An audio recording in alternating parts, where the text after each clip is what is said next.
Yeah, it's way better. Yeah, I don't know. I got this old freaking thing. I was unhooked and I hooked it back up and it's not working. It's good now. Like All perfect right. now. Oh my gosh. Sorry. See, this is the problem we have. Like why I can't have you on. You know what I'm saying? Because I don't have the right technology. Yeah, this is why you were. What did I do? Did I ban you for 365 days? Yeah. I can't. I forgot. What did I ban you for? Because I went on Luke Duncan's podcast Oh for yeah, Luke Duncan. That's right.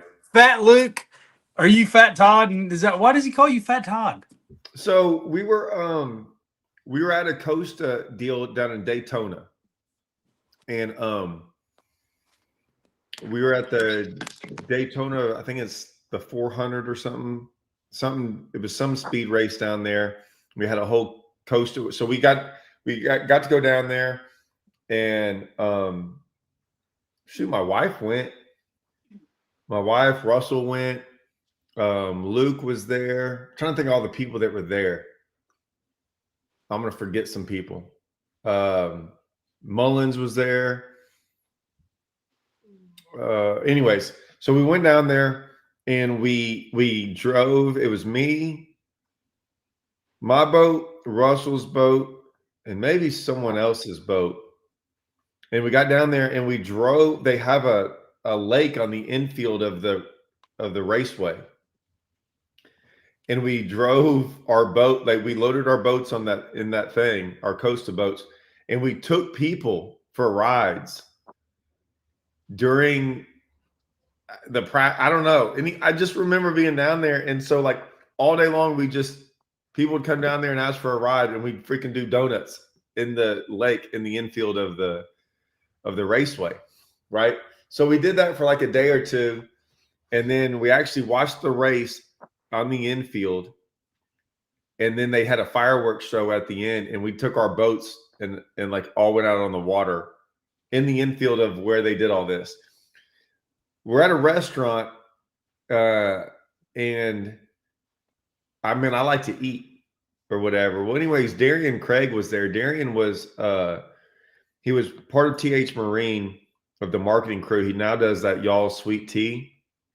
But anyways, Darian Craig was there, and he was kind of like joking around about something happened. We were all joking around at dinner, and next thing you know, he's like, dude, he was kind of showing me the power of social media.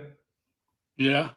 And something happened where I was making fun of him. He was like, dude, don't start with me. And I'm like, yeah, whatever, So we were goofing around, and he did this post and he put on there, he saw like he had me eating something, and he put on there Fat Todd, and he started doing that and tagging me for like the next 3 or 4 days every time I'd eat. And I was kind of going along with it because I'm like, whatever. Well, dude, if people do something like that, it'll catch on. And so he had everyone on his like following, believing, and then he just kept on talking about Fat Todd and about how I was like overweight and all this stuff, and people weren't seeing the pictures. Anyways, next thing you know, it became this big deal. And You should so sell PHAT Todd shirts. no, it wasn't that. It was they did it Fat Todd, and I mean it stuck around for a while, for a long while, and it didn't bother me, but whatever. So, oh, I think I was making fun of him. Now I know I was making fun of him because I have a picture of it. He was drinking these little like red drinks. He was drinking those little like I don't know what they are, but they're alcohol, some little red little drink. And I like, I mean, you can't drink that stuff around me. Like all of us, we're all gonna make fun of you. Like it's either beer or something that's not fruity. And so, anyways, I don't drink red drinks. I got some friends that do. What? Well, I said I was on Luke's podcast and I was with Suggs after one of the days. I finally figured out that he did this. I ordered a beer and they put a giant strawberry. I mean, I'm not kidding you. The strawberry was like this big, and Suggs had ordered a strawberry daiquiri, and I guess I'd gone to the bathroom when the lady was bringing my beer, and he told him to put this giant strawberry. And when I get back, I'm like, "Hey, Suggs, this is hilarious. Look at this. Take a picture of my glass with the strawberry." He's like, "I can't even sit here with you. You're embarrassing me to death." And I'm like, "What are you talking about? You're drinking a strawberry daiquiri, and you're embarrassed by my beer with a strawberry." Come find out, he was the one that had him put the strawberry in my beer. Suggs is hilarious. I haven't seen him So, in a while. oh my gosh, Is he's he nuts. fishing the NPFL? Yeah, yeah, he's fishing. Yeah, he made the top 40.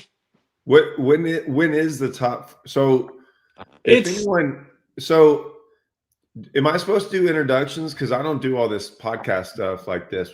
So you are.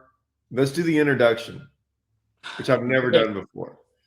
You're best known for your glide baits, correct? correct. And what just the Hogfather, or Tater Hog? Is it? Strike Well, King's calling it the Hogfather, but it's always been known as Tater Hog. yeah. Well, yes. I started making crankbaits first. Oh, really? And then I went to God, like the swim baits, and like the Hogfather was probably the one that got the most recognition nationally. When Zaldane, the big one. The one, yeah, I sent you one a couple weeks The ago. one you sent me? Yeah, the big one.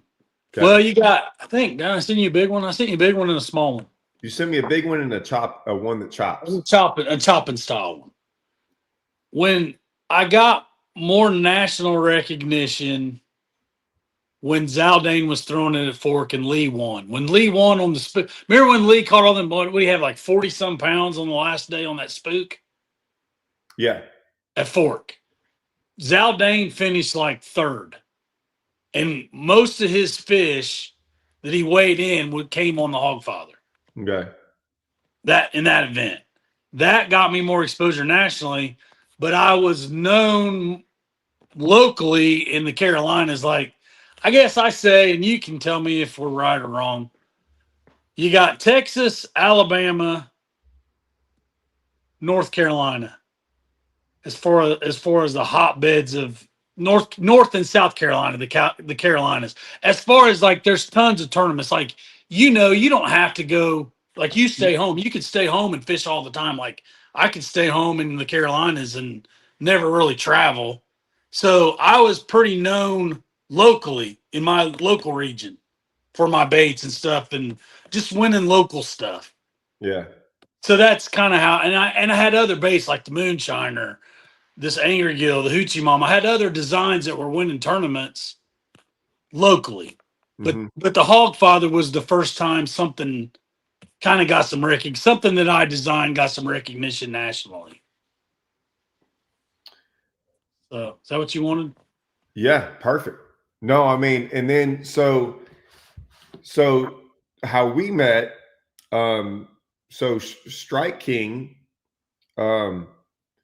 This is the cool thing. Strike King did this with me years ago. When I first started with the pop and perch and everything, and was designing that bait, and then the pad perch and everything, and then I kept this bait from Strike Pro called it was called the Bubba, and I'd had it since probably 2000 and I don't even remember when, 7 or 8. Man, like, people have no idea. Um, and I had it, all the way up for like almost 10 years. And Strike Pro at the time, Strike Pro was a company in Taiwan, and they had an American market here that no one really knew about. And it was down there in Galveston. And it was basically a saltwater deal. They had some saltwater baits, but Strike Pro is this massive company, and they have versions in Europe and like all around, right? And they had this American version. Well, the American side, I ended up a buddy I fished with. He had a buddy he grew up with, and he was on the saltwater guy named Billy Howe. Still friends with Billy Howe to this day. Billy Howe is freaking awesome. Well, Billy, I got introduced with Billy, and then me and him started fishing, became really good friends, and they made a Strike Pro wake bait, and they made all these baits, and that's when I always look at baits so differently than everyone else. I laugh at the whole saltwater, freshwater bait stuff. Like, we got to make saltwater baits, and I'm like, man, I wish some of these people would tell these fish that, that they're saltwater baits and freshwater. Like, I don't know if anyone's ever told a bass that that's a saltwater bait. You know what I'm saying? I laugh at that like that's what they're called, because fish don't know the difference, right? We do. Fish have no clue. Fish is like, what do you mean that's a saltwater bait? So I started taking all their baits, no matter what they were, and started using them, right? And then they had all these crazy baits from, like, I have baits that I don't even know what they're made for. Like, they're made for these fish in other parts of the freaking world with teeth and stuff. And I would throw these around bass and stuff. And so I had this great, where'd he go? Look, he just left me. Sorry, somebody tried to call me. I'm using my phone. Sorry. So I had this like playground of baits to mess with all the time. Well, eventually there was this one bait. Like, I would dig through giant boxes constantly, and a lot of them weren't good, and a lot of them were whatever. Like, a lot of them were 30 years old. And I found this one bait, and I would just take them. I'd take all these baits. I'm like, I'm taking this box. And so every couple of months I would do that. And there was this one bait in there, and I had it for a year. Anyways, I've told the story a bunch. Me and Andrew and Billy were out on the water when I first caught a fish on it. And I had a day. Like, I had one of those days. So, like, that day we're like on the phone going, hey, order more of these, because this was the only bait in the US, right? In some random box I'd picked up a year ago. And so they ordered some more. Strike Pro wasn't really a known thing here, and so it never really got out. It got out very locally around Rayburn, and that's it. And then we parted ways from the American side, not so much the Strike Pro side, but the American side of it. That's a story maybe even after all this time I still might tell one day, but not a great ending with those guys on the American side. Me and Billy still cool, everything like that. So anyways, I had this bait, and then Strike King's along, and me and Phil are talking, and I'm like, man, I just don't know if I really ever want to like divulge this bait. Like, I have them. I don't really need to give it to Strike King. And we, over time, like, I showed Phil the bait, and then Phil was like, all right, well, we can work something out. And we had thought about maybe making the bait. And I didn't want to do that because I didn't think we could make the bait good enough. Like, if we had to redesign it, I'm like, man, this bait is like, there's so much to it that, like, and people have tried to redesign it and they haven't made it right. And I said, man, he goes, do you know those guys? And I'm like, yeah, man, like, the guys from overseas I'm cool with. Like, man, I've met them at ICAST and hung out with them and have drinks with them and steaks. And I mean, like, I've met them a couple of years. Like, they're awesome. And he's like, well, reach out to them. So I did. Shoot, man. Next thing you know, we were licensing the bait out, and they're making them. And it's turned into this great thing because now we work with Strike Pro constantly on, like, factories and stuff and designs. And and now I get to see him every year at ICAST, and we all hang out. Like, it's really cool. Like, it was really cool. We went to dinner with, probably. Do what? We went to dinner with somebody. I wonder if that's who we went with. That's probably who y'all went with. And those guys with Jack, was Jack there? And I think so. Yeah, that's who you went to dinner with. Does he live in Seattle now? I think so. Yes. Okay. Sorry. So it was a really cool. I was really happy with the fact that I didn't want to, like, copy a bait, right? I didn't want to do all that. I didn't feel right about that. Like, I was never that guy. I didn't want to be that guy. I felt and there was a guy around here that tried to make a YouTube deal that I told everyone I designed it. I've never once said that. I just was the one who found it. Like, I just take claim to the fact that I found it in a brown box and I was the only one in the country. And then I figured out how it worked and how to use it, because a lot of baits work. People just don't really understand them. And I figured it out. And then we licensed it out and everything. It's been great ever since. So I was really excited that Strike King was looking to do a glide bait. And I'm guessing did Dalton reach out to you? Yeah, Dalton reached out to me probably 2 years ago and Yeah. said, "Hey, I think we want to get a glide bait. Would you be interested?" And I was like, "Yeah, man, sure." And that's kind of how it started from there. Because I've known Dalton probably 10 years prior to that. I'm more of a Lake Norman guy. He's a Murray guy, and it's kind of like 2 hours away. So occasionally there'd be a big event where there's 200 boats coming to Norman or 200 boats going to Murray. So I didn't fish against Dalton much, but occasionally I would see him and fish against him and stuff. And we developed a friendship over the years. And so, from my understanding, because I was in a lot of meetings and stuff, and when they reached out and because they were like, "Hey, what do y'all think about doing a glide bait?" Because a lot of times I have a meeting here in 2 hours with them about stuff going on in the future, and I was going, "Oh man, this whole glide bait thing," and I was like, "Man, we're going down a path that's going to be." It's going to be like, a lot of people think, oh, y'all are just having a video, y'all are just having a conversation about glide baits. And I'm like, no, we're having a conversation about glide baits that goes into how we want to make it, how big, what we want to do with it, how we want to market it, how like the cost of it, like, do we want to get in the low end version, the high end, it is a giant conversation just to even figure out if that's where we want to go. And I'm more in the conversation about designing it / that part of it. And I was going, y'all realize this is going to be a very giant task. Like, this is going to be a year-long possible deal. Like, because everyone thinks it's easy to make a bait. It takes a very long time from the sketch to the 3D printing to then waiting, because you have to wait months to like sometimes get it back, like the prototype back. And then when you fix it, you got to wait a couple more months. That's what happens with all this stuff when you want to mass produce it. So it's a very long time wait and time constraint. So when they were like, well, we got this other way that we could go with you. And I'm like, oh my gosh, please, let's do that. I was like, this will save so much time, and it already works. And so I was happy that they did that. I remember making a video about it. And you talking about the one you lost?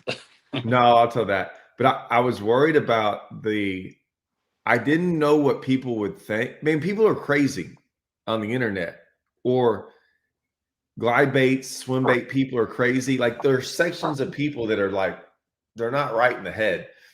And so, and of course, I just called all the glide bait, swim bait people not right in the head. What I was worried about was I didn't know what a cult following would do and think about that. And I was shocked.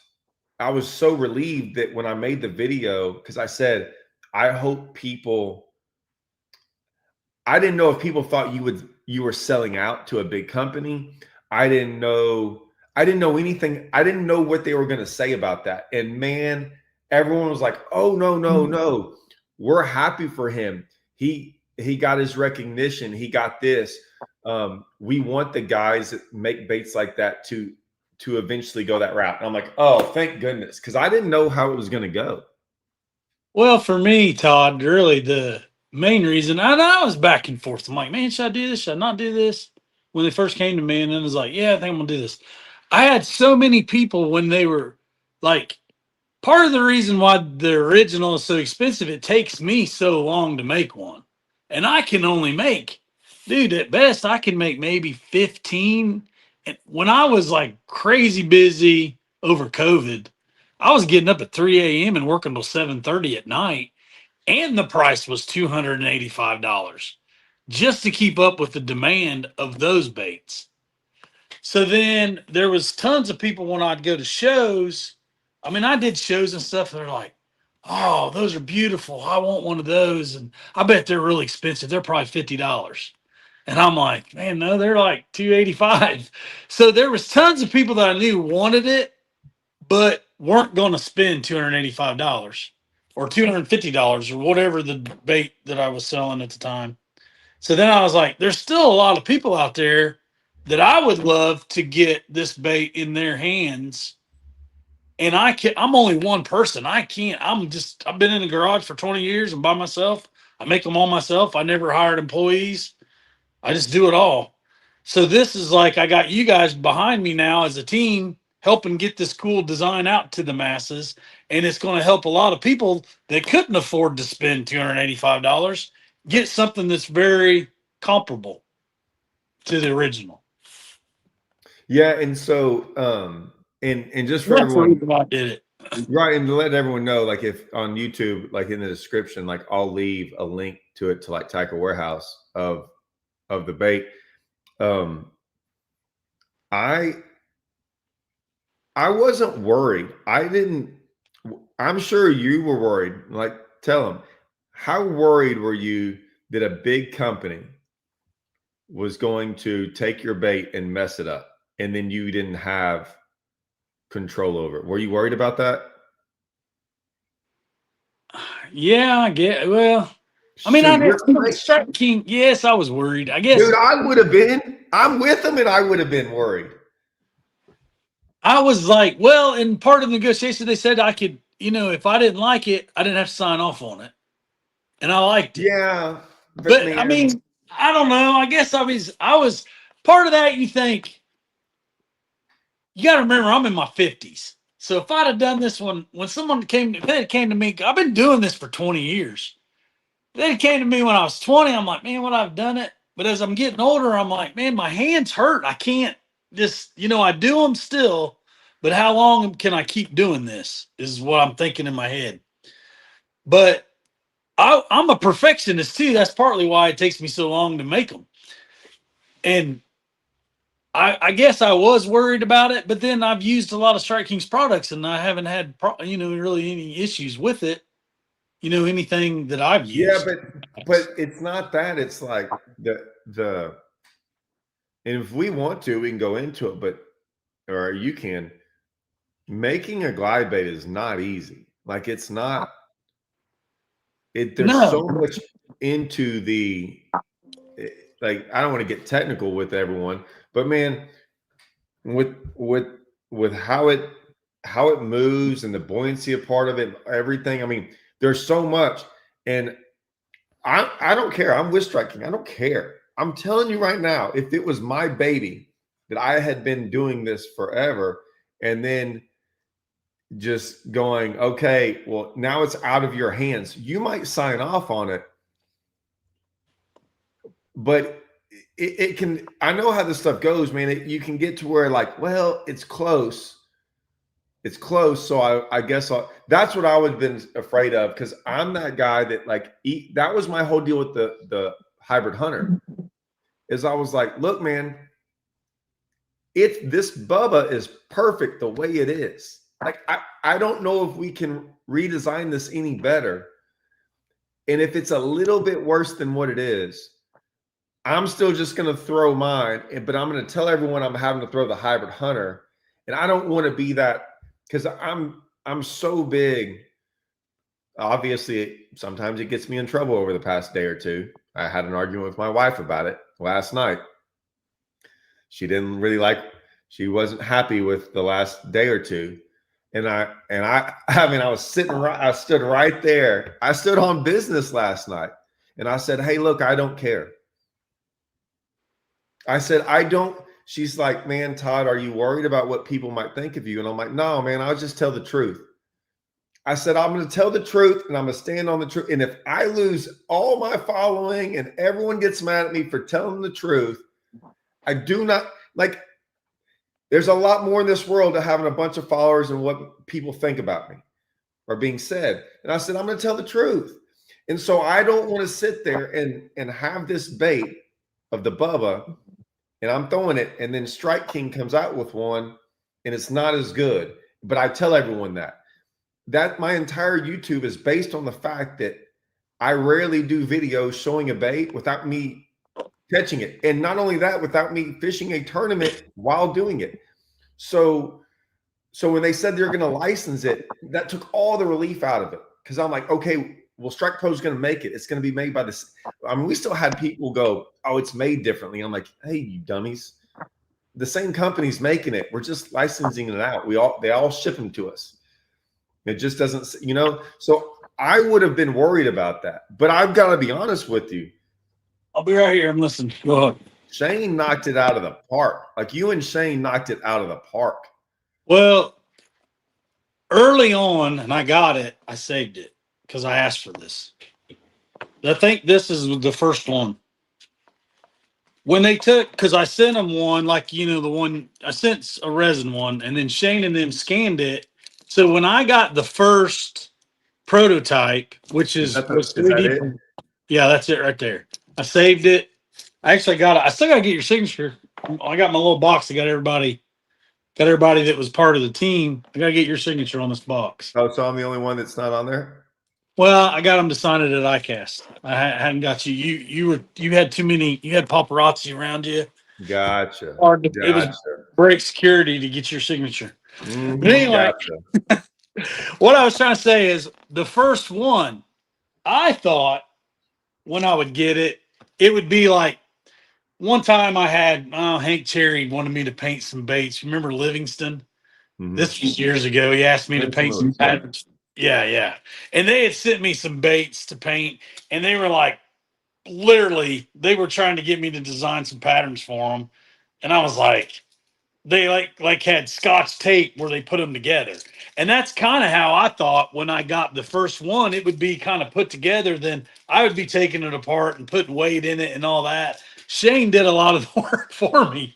Like when I got this one, put hooks on it, put it in the tank, I was like, oh my gosh, it's perfect. And I mean, we did a little adjustments to it. So that kind of eased my mind when you were talking about, am I worried? And they were like, you know, well, we'll wait until we get to production baits. And the only thing with glide baits, this is the only thing that everyone is kind of different that fishes glide baits. Some people like theirs to sink kind of fast. Some people like them to sink super slow. And that was the part that I've learned over the years. I guess different fishermen have their own, their own way of the way they want it to sink, the way they want to fish it.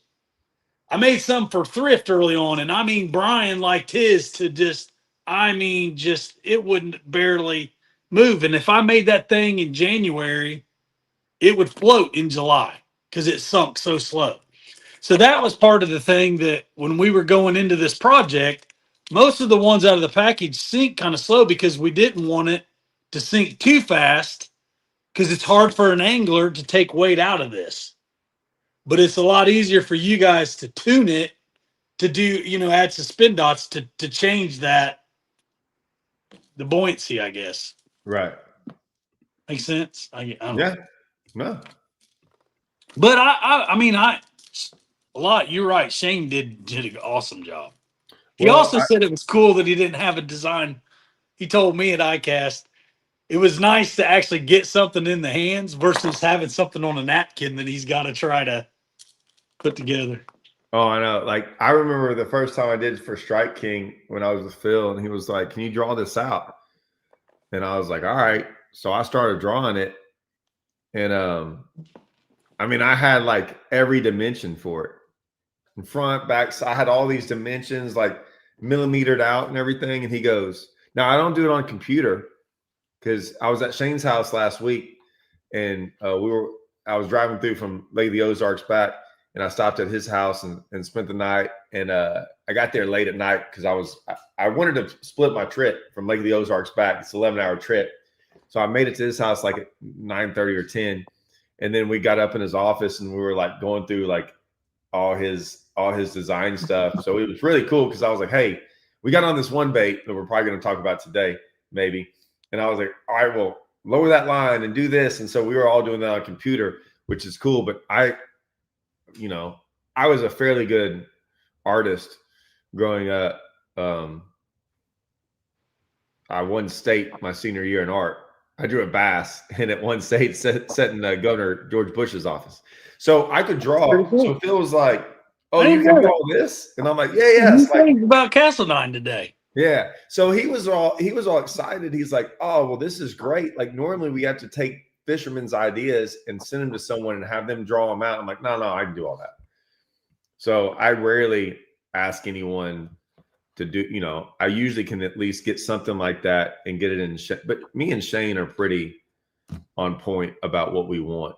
When we talk about, like, if I need to draw it out, I'll draw it out for him, but I don't have to do too much drawing for him. Yeah, that's Shane's.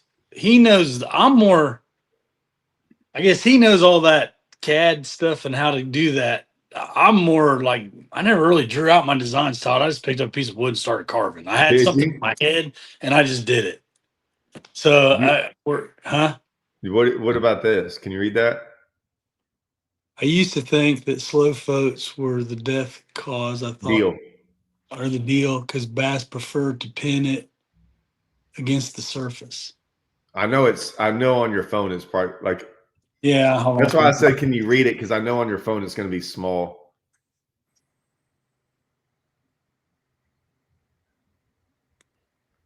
I mean, pin it against the surface, like knock it up in the air. I'm trying to understand what he's No, I'm talking saying, do you like the slow ones or the fast ones? Basically, is what I want to know. I see it's all changed. Like when I first started, it was all about how far it glowed. It would go to the right and go to the left. It was about that was partly why people wanted the real giant swim baits. The bigger the swim bait, the farther it would glide. Fast forward 20 to now, it's more about the chop. Left, right, left, right, left, right, left, right. Well, the smaller glides are going to chop better than the bigger glides because the bigger glides just catch more water. What's cool about the Hogfather Junior is it's versatile. It can do both. It'll glide really well, but it'll also chop.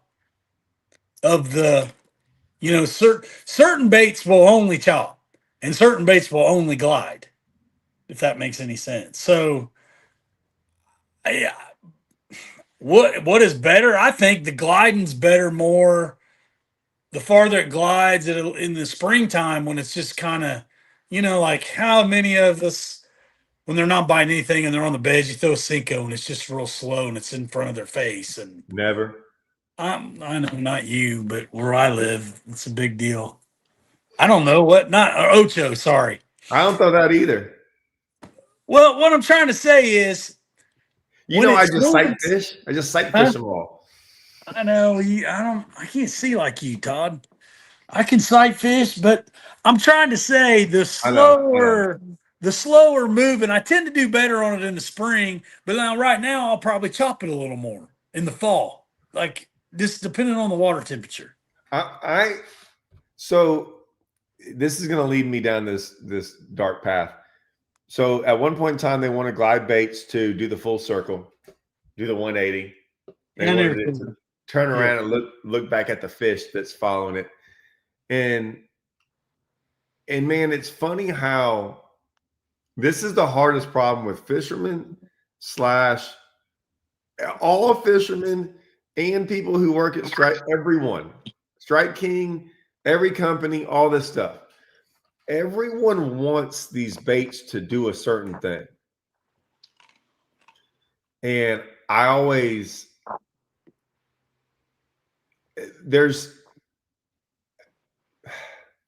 they want it to do a certain thing because they think that that's what works.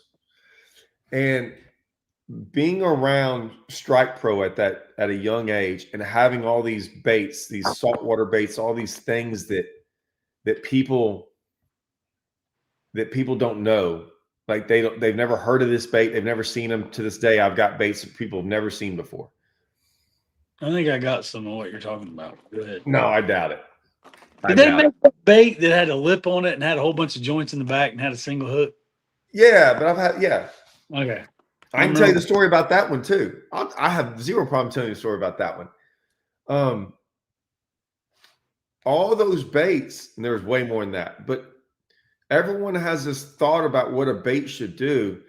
And I learned at a young age that I just kept on throwing these baits without such an open-mindedness to it that I didn't care what it did, in the sense of I just wanted the ones that caught fish are the ones I started using. And so I started looking at baits differently. And then I see people going, well, it has to do this and it has to do that. And I'm sitting here going, this bait doesn't do any of that. And it crushes that bait. Yeah, that's what I was. Like for a while, like I need all my crankbaits to like be, as hard and freaking thump, thump, thump, thump, thump. Now they make them like subtle ones, right?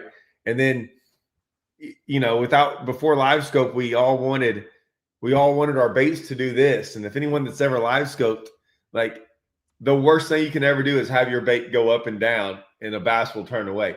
So it's just funny how what we thought would work or what we thought we always wanted. And I still to this day, I try to be as open-mindedness and go, my job at Strike King, for me, like the baits that I really want to work on is they're like, they do all this and like, what do you think, Todd? I'm like, I don't care. Just give me one. Give me one. I'm just going to go throw it. And if I catch a whole bunch of fish, it's awesome. I don't care anything after that. Like I'm the most simple guy that I'm like, if I go out there and I'm like, hey, I went to 5 different lakes and I smashed them on this bait. This bait's awesome. And they're like, well, it does. I still get in arguments with people. They're like, yeah, but it doesn't do this. I'm like, dude, stop overthinking this. Like, have you thrown it? Well, I mean, I threw it in the pool. I'm like, well, who cares? Like, that's not where I test. I don't have a pool. I don't test baits in a pool. That's how and I'm not knocking the swim bait guys, but they're always like, you got a swim bill, you got a swim bill. I'd go to freaking high pressured lakes and have video of me catching fish. And I'm like, here's your swim video. You see what I mean? What is it? If it catches fish, that's all I care about. That's the number one. That's the number one thing I still try to tell, like even Strike everyone. And I'm like, dude, if it catches fish, even like in meetings we have, I'm like, guys, if it catches fish, if we don't sell a bait that catches tons of fish, that's on y'all, not on the bait.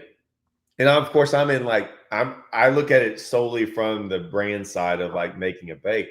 I just like that's on marketing or maybe your pros don't know how to fish.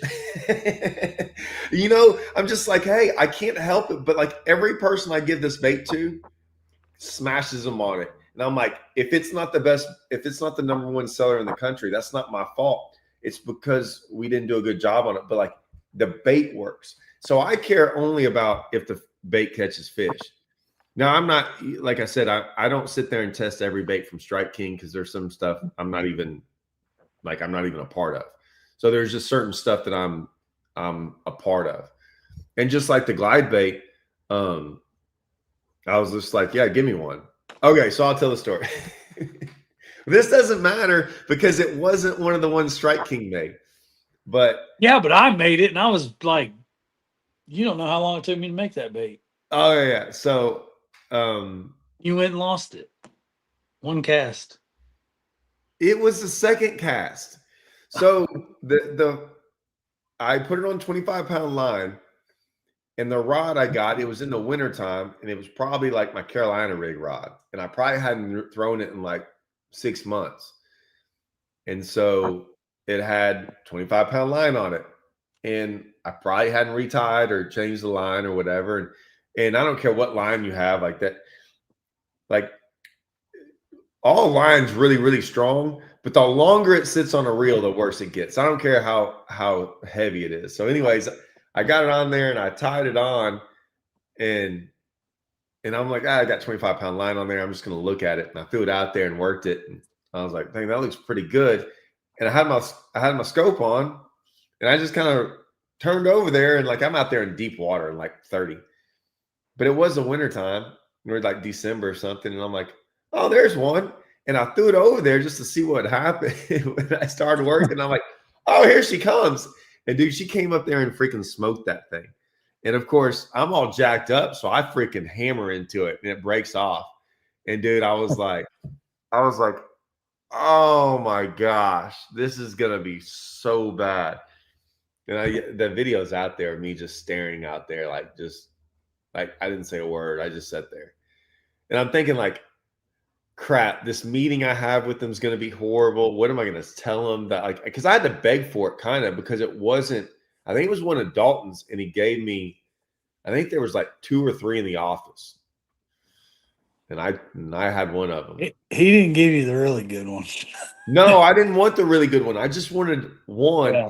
And then it was a couple months later, Trey sent me, there was one more up there and he sent me one. I think that's one of, I don't know which one that one is either. But then I finally got, I've never gotten one in an actual strike. The one I have, I think I have 4 now.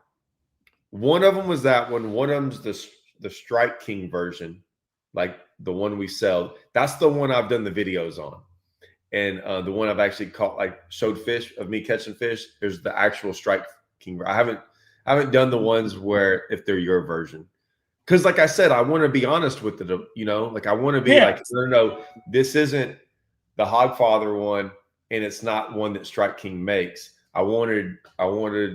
I'm just trying to be honest about the fact, no, this is the one that like everyone can get. So yeah, it's really good. They're very similar too. I mean, there's not much difference. No, I would never be able to tell the difference. I was really shocked about how I don't think the public knows that I'm really, really proud of Strike King on this part, that they got a bait for a glide bait to be this cheap, right? Not making, but the value of it, and to get it as good as a $250, $300 bait that you make because you signed off on it. I think it's the best glide bait for the money, and it's not even close. I will say this, Todd, and they won't believe us, and it's the truth. And I've always been honest. Probably my biggest downfall in this pro fishing is I'm too honest. But it is by far the best ABS glide bait that I've ever thrown. Yeah. And I'm talking ABS plastic, the 2 halves put together. There's nothing out there that I think there's nothing. There's nothing. No. And it's the truth. The only thing that it's just people, the only thing when I look at the positives and the negatives, the only thing anyone could say is, I want to sink faster. Well, we didn't want you to have to try to take weight off of it. So we wanted you to be able to adjust it if you want to sink it faster. And I actually got a video I'm going to do one day showing people tricks. I have an idea. I haven't let it out yet. I'm not going to let it out. I have an idea of maybe how to do it really, really fast to make it sink.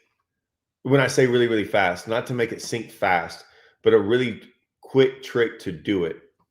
I haven't done it yet. I might do it this upcoming week, because I might do it this upcoming week to see. I don't need it to sink fast where I'm going, but I might try it just to see if it works. But I'm not going to say anything yet because I want to see if it works. I got an idea, but how do you like the suspend stuff, or do you like wrapping it? I'd say the first thing I tend to do, and I have this video, but I haven't posted it yet because I was waiting for more, like them to get more in stock at like Tackle Warehouse and more stores. But the first trick I do is I add an extra split ring because it has a short shank hook on it, but I don't know if I got. If he's well, Chase is asking, just go to Tackle Warehouse. There, go to my description in YouTube, and there's a link to Tackle Warehouse. I don't even keep going. Me? Yeah, go ahead. No, I'm just saying, like, I'll do a chain link where I put a split ring with another split ring, and the 2 split rings, just adding that split ring increases the weight. The other trick, you can go to fly shops and they'll have like lead wire, and you can wrap around your shank if you're not into suspend dots. Another trick, a buddy of mine was a golf pro. He was actually on the Nike tour for a while. He told me about lead tape where they balance their clubs, and he puts it on his crankbaits. He uses it all the time, and it's really, honestly, I probably like that golfer's lead tape better than suspend dots. And you They're can, still not. They're still not in at Tackle Warehouse. no, they're just slowly. I've had some friends just because I got all my buddies have been just out and about, and they'll send me a picture. Hey, I was in this tackle store. I saw your bait today. I've saw it in more smaller stores right now than I have the major You outlet. can still. You can still. Yeah, I mean, you can still order it and then wait for it's in stock. It should. Most of those in stock stuff, like I think, happens sometime in October or early November. But from stuff that we've done in the past like that, that's usually when they start getting them is in October.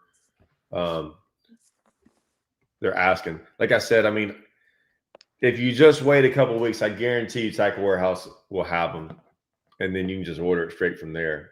Other than that, I don't know. Like I said, I have the link. Just you can order it from Tackle Warehouse right now and just order it, and then I they'll. think the team's going to Strike King's going to release more stuff because I was just talking to Sarita at the Logan Martin. I think they're just waiting for for it to get in more stores, and then Yeah, you'll know on social media when it's there. I try not to make too many videos about that stuff because nothing sucks worse than like that and then not being able to get one. And I don't like doing that to people. Like that's not my goal. Like there's nothing worse than being like, this is the best bait ever, blah, blah, blah. And then like, oh, and you can't get it for 2 months. I'd just rather hold on to some of that stuff until it comes out. But it is out, but I guess it would be hard to find. There's a few stores now online. If they search it, they can find it. Like I said, most of the time it comes out in October/November. Usually how we do things and how company, like by the time you order them, I cast and order them. And then, I mean, Strike King's so big that it's not easy. Like you got to get a shipment of thousands of them in. You couldn't just go, hey, we're going to send them to, you know, Walmart's not going to get them, but you know, you can't just send them to like, 30 stores. And then every other store is like, you want to talk about people getting pissed off at you, send them to about, a tenth of the stores. And then every other store is like, why did they get them and not us? So it usually has to all happen at the same time. Yeah. That's part of that stuff that I don't have to worry about. No, I didn't know they were. I just had people tag me. Said, hey, Dude, I went to the store and got one. I can't believe they're $44 though. I'm just telling you, I can't believe that they like. Good price. I know that sounds like a lot. I get it. For the glide bait, it's freaking crazy cheap. But what's crazy is that like $44 back in the day was a lot. Man, there's $15, $20 baits that are like chatter baits and jerk baits and stuff. And I'm going, that tackle stuff's, I mean, heck, back in the day, you could get most crankbaits for $4 or $5. Now all crankbaits are like 7 to 10. I mean, they've almost doubled. I'm old enough to remember when gas was 25 cents. No, I bought it for 80. I remember in college, I'd get it for 87 cents. Yeah. 87 cents. And I mean, golly, like $20 could get me back home and back, no problem. In college, like 87 cents. That's crazy. Well, see, but I used to visit the we had a Oshman's, and Oshman's had the 8-cent worm bar, and that's where I got all my worms. The 8-cent one, like buying worms in a pack, were rare for me. I just go and just grab all those 8-cent worms at the worm bar and freaking go through them all. Curly tails. Did they weigh them, or did they it's just 8 cents a worm? You just counted 8 them cents up. a worm. You just grab like the old curly tails. They'd be like black with the white pink tail, and they'd be whatever. And they were like 6 or 7 inch. They were probably 7-inch worms. I mean, basic with a curly tail. And dude, God, people must not known how to fish back then, or maybe the lakes were so good because, like, dude, you just crush on a stupid curly tail. It's just the most basic worm in the world, but I guess now it's freaking.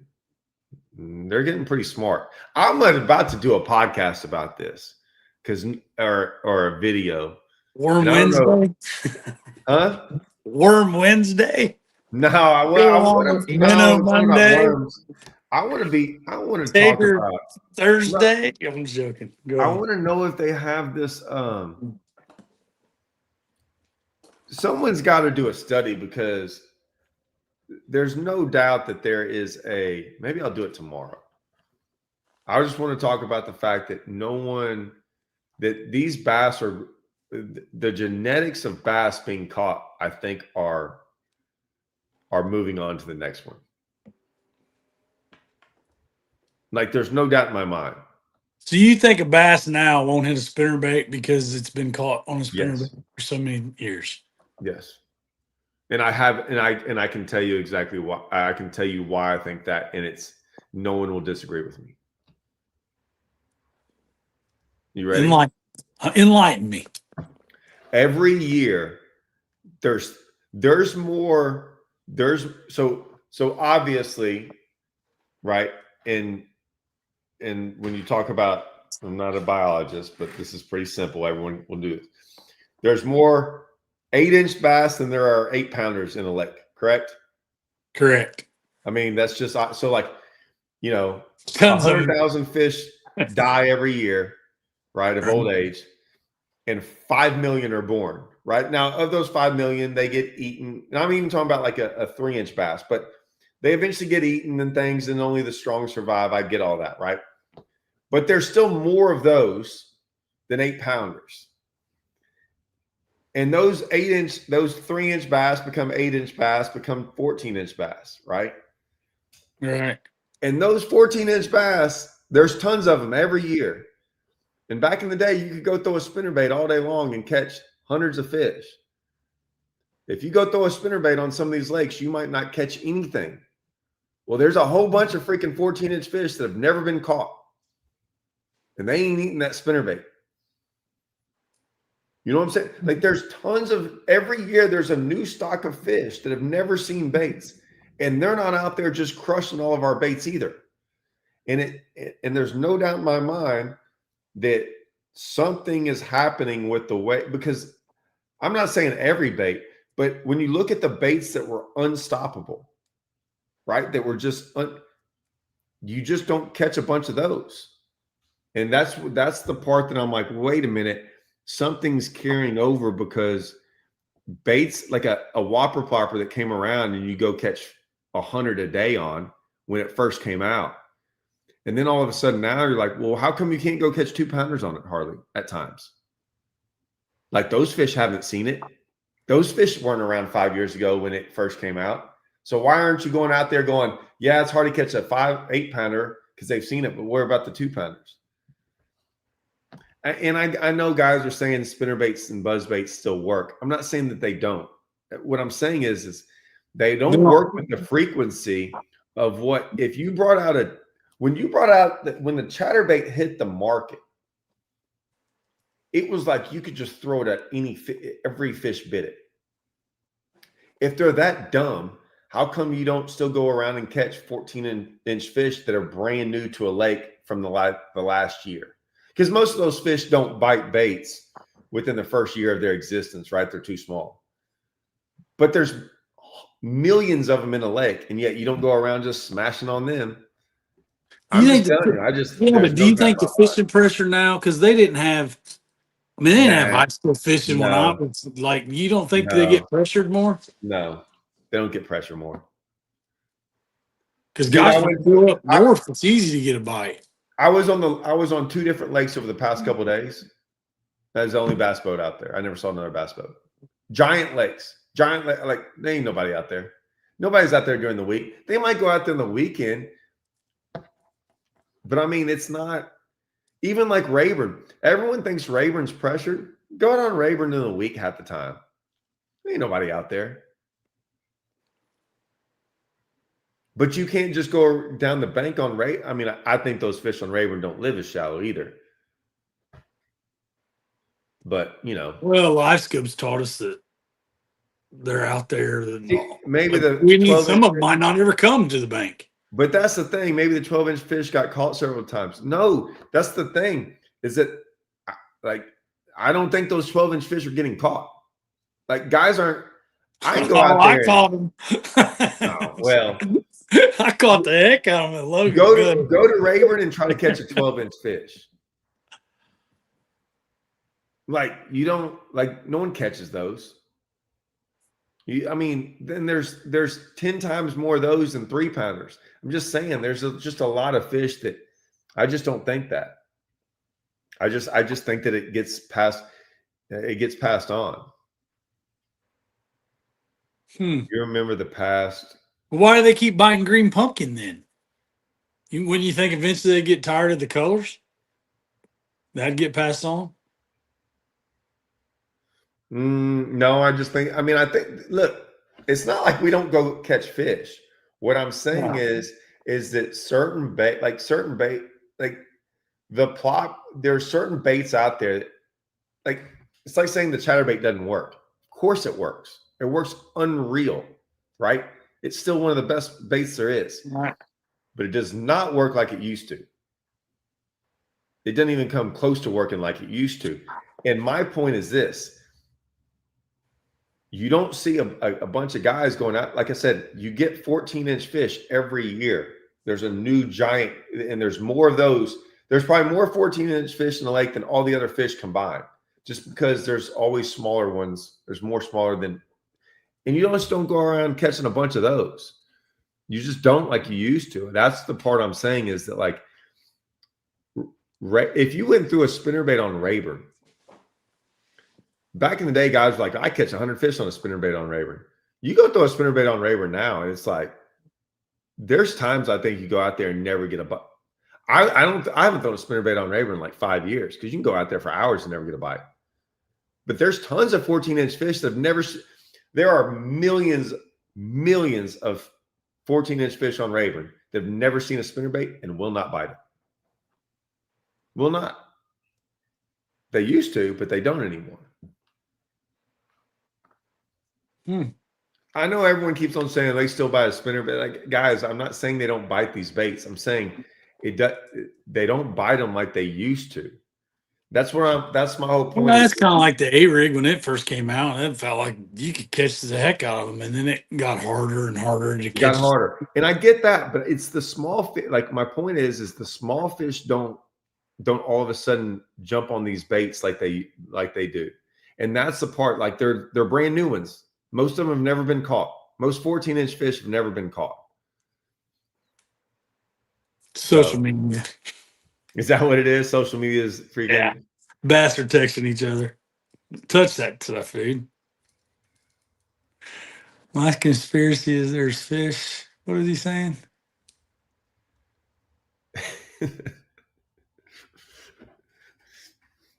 Hey, there's that thing. Oh man, I don't want to talk about. Joe Rogan did that thing about mice, rats. That rats have this weird telepathy. That they did a study of, like, rats in, like, the South compared to rats in the North, and that something that happened to the rats in it like changed them in the North as well. But they'd never been introduced. It was I gotta go back and look at that. But there's some weird thing that they did a study like that, and it literally the same thing. It like literally is exactly what he's talking about. Well, there was a thing too, but I still think it's fishing pressure, because when COVID was going on, they shut Wiley down. They could not fish on Lake Wiley for like 3 months, 4 months, until they finally said, oh, these guys started getting, or they didn't have tournaments. And when they opened it back up, everybody was just busting them at Wiley, because nobody had been out there fishing for 4 months. And when you go up north, I swear it's easier to get a bite up north, because the lakes freeze over, and they just don't get the pressure that our lakes. I don't take any opinions from how you want to talk about me pissing everyone off from the north. All right, go ahead. Oh my gosh. That's small talk. Dude, those fish are the dumbest fish in the world. And all the people from the South go down there up north to just go have a good time because it's so easy. And like all my buddy, like Phil Marks used to talk about that all the time from Strike King. He used to be like, he goes, he just used to talk about it. He's like, oh my gosh, Todd, these guys up north are telling me how like you got to do this and you got to do that to these baits. And he goes, Todd, man, they haven't seen a bait in 6 months. They've been under ice. He said, man, I just throw over there and catch every one of them. And it was just hilarious. And he's like, we're down there on our lakes and our lakes don't freeze over. We have tournaments on January 1st. Like our tournaments start in January and they end in December. We get Christmas off. And the pressure is just insane. Now we have a lot of fish, and you'll still have guys go, "Oh, you live on those good lakes down there." And I'm like, we have good lakes, but it is nonstop. Like we don't ever stop fishing for them. And they could go out in the middle of our lake, but there's a big difference between going out in the middle of Rayburn, which is huge, and then going out in the middle of like Lake Erie, where it's it's like the ocean. Yeah. I mean, if they want to get away from you, they can really get away. My buddy Billy Howe, he said, dude, he used to always laugh and say, he's like, man, fishing for bass is easy. And I was like, what? He goes, they're trapped. I go, what? He goes, y'all's fish are trapped. Heck, it ain't that hard. He goes, our fish can go wherever they want to. And then it never. And so, talking about saltwater fish and obviously, like it always cracked me up that he said that. He was like, our fish aren't trapped. They can leave. They can go freaking around the world. He goes, y'all's are trapped, man. That's easy fish. Obviously. Yeah, but them saltwater fish are pretty stupid when you find them. Yeah, they are. I mean, they'll just bite anything you throw out there. Once you find them, you might drive for 100 miles.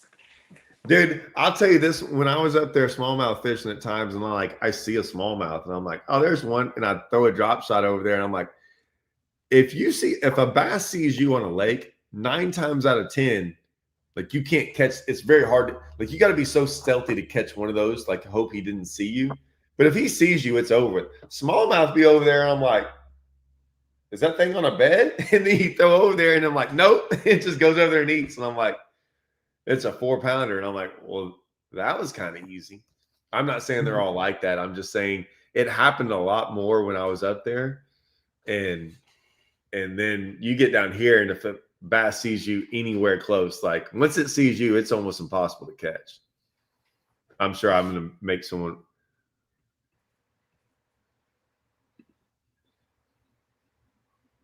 Is it?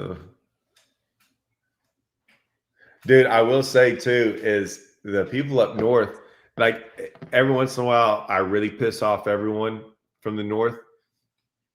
Not everyone. I try to help the northern guys out, but like those guys are always talking about the habitat and like, they have tournaments up there and we're killing the smallmouth and stuff like that. Not me. I ain't up there, but and then they're like, we need to stop having tournaments in the springtime.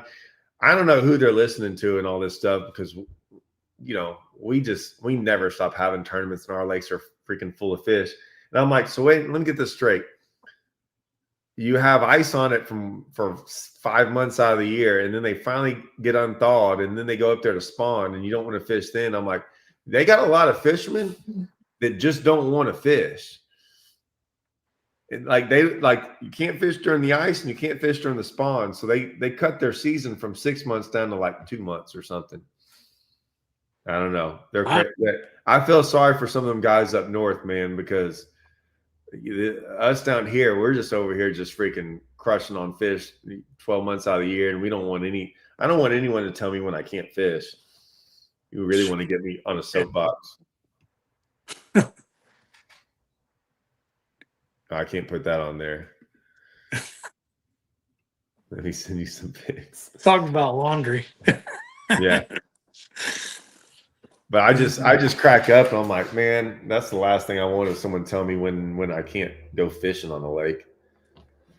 It seems like I said, all these fish, and that's what LiveScope showed me too, is that like, gosh, dang, these lakes have a bunch of fish in it. Like LiveScope shows you them all. It's not all of them, but it shows you how many of them are out there. Like it's crazy. You learn how many were following your bait, and you never knew it was following it all those I years. just learned the suspended part still. Like when I go to Lake of the Ozarks, well, so even in the channel, I was on the phone with my buddy Russell on day one of practice, Yeah. and I just thrown a drop shot, went by a dock, and I didn't see the fish. I just threw a drop shot and watched my bait go down, and like here they all go down after it, and I catch one. Well, without live scope, I just thought there's one there, but there was like 4 or 5 there, and I catch it. And I don't know where those fish went after that. I didn't care, but I was going. He goes, man, it's amazing how many times you catch a fish and you think you caught one, but there was really 4 or 5 there, and you just never knew. But I'm just shocked about the amount of fish. Just like Lake of the Ozarks was insane. I think I'd catch 100 fish a day if I wanted to, if I just live scoped around out there in the open. And they were never big. It's so hard to catch one over like 2.5, but the amount of fish that are out there is insane. Did you do good on the buzz bait or any of that wobble popper down the docks, or were they not on that deal? That's usually what I do down there. That'll all be on my series and stuff because I'm starting my series next week. But no, it's too early. Wasn't cold enough. Huh? Wasn't cold enough. It was kind of Yeah, the cold doesn't bother me as much. Like I think cold fronts help, but in my opinion, bass like just like in the springtime, like they know seasonal times better. And the one thing I'll say is they were wolf packing more. And I don't that's not the lake you want to go catch wolf packing fish on because wolf packs roam up and down the bank. And when you got boat docks and you got to go in between each boat dock, like it's fine if you got to go down the bank for a mile to find a wolf pack. Going down a mile down the bank finding a wolf pack on open water takes you 15 minutes. Doing it around docks might take you 3 hours. So you might find one wolf pack and there, and so you don't want the wolf pack thing on that lake because there's not enough open banks. So they were wolf packing more, and then when it gets colder, they leave the wolf pack mentality and they start setting up singles here and there, and that's the ones you can catch. I could catch fish. I caught it. I waited in a keeper day one doing it. You could catch some. It just wasn't the deal. It was 100% a boat dock deal this time. Like boat dock was like number one thing, which it usually is. Sometimes you can filter in some like brush piles and deep stuff, but. Did you try the glide bait, the Strike King one down there at all? Yeah, yes. Is it caught good? some fish on my buddy. Well, I don't want to say what but I tried it a little. I tried it a little bit here and there. One guy said he glide baited all day long in the glaze, all day, never put it down, and caught 4 good ones, but only caught 4. And so, but even then, he said that. I don't know what 4 good ones is. I don't know if he had 12 pounds, 15, 16 pounds. He wasn't leading it. I didn't hear that. My buddy told me that. I just don't know. I don't think it was a matter of them. It's like the plopper bite. They just weren't up there. So you're just throwing around. You're just throwing to fish that aren't up there. That's the thing. I don't know the glide bait down here in Texas I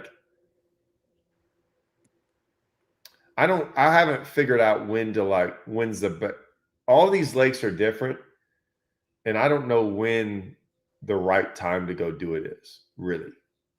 And what I mean by right time is I look at all that stuff it's hard for me to go throw a glide bait. Same thing like a plopper.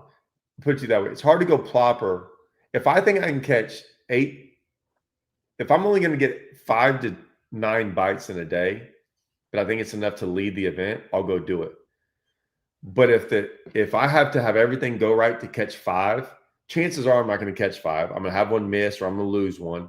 And then I'm down to 3 or 4 and I went and did it all day long and if I lose one of those, miss one of those, I'm not in like first, I'm in like 30th. And then the next day is probably not going to be as good. So I just have a hard time going and throwing something when I know something else is better. That's with everything. Like, Yeah. Well, I know guys use it in the winter, and I use it some, but I'll catch more on a jerk bait. So I right. use jerk bait as a tournament angler. My favorite time probably to throw a glide bait is post spawn. I don't know. It just seemed like I could throw it for the whole 8 hours and get 12 bites, I 15 want to know bites. when my off season is.